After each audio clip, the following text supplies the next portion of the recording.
Well, last night was the SAG-AFTRA Actors Awards, but I want to talk about this fella here who was honored with a Lifetime Achievement Award. Of course, I'm talking about Harrison Ford.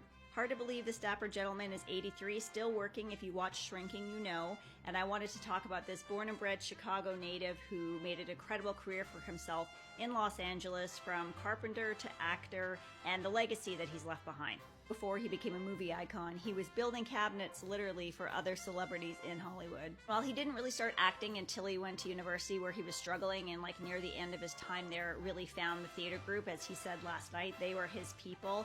But it was in his 30s where he really started getting his breakout roles, right when he thought he was broke, he was not going to make it, and carpentry was his way to survive. Funny enough, some of these jobs put him in many homes of the Hollywood elite, including the home of George Lucas, who had him run some lines with other actors later that completely changed his trajectory.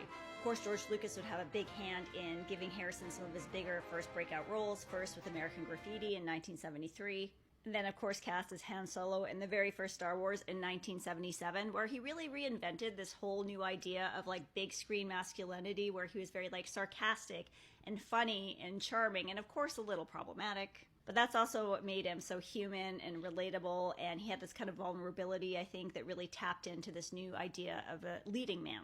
Of course, this idea of a flawed strength and complex interior really led him to his next big role as Indiana Jones in Spielberg's film in 1981. Of course, starring in these two big blockbusters and emerging as the new leading man, people like myself, Xennials or Gen X, you really grew up with this as the idea of the new movie star. It was very different from what had previously been.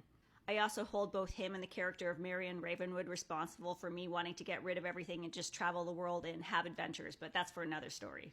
So then we go from Harrison redefining the new action hero to going straight into Blade Runner, the original being in 1982, and then the sequel he did with Ryan Gosling was in 2017. Then into 1985's Witness, where he was finally nominated for an Academy Award. And then into one of my favorite romantic comedies, 1988's Working Girl, where I will always remember him changing his shirt in the office. If you know, you know. Then he goes into his 90s political thriller era, so I always have to remind myself. So Patriot Games, Clear and Present Danger, The Fugitive, and Air Force One.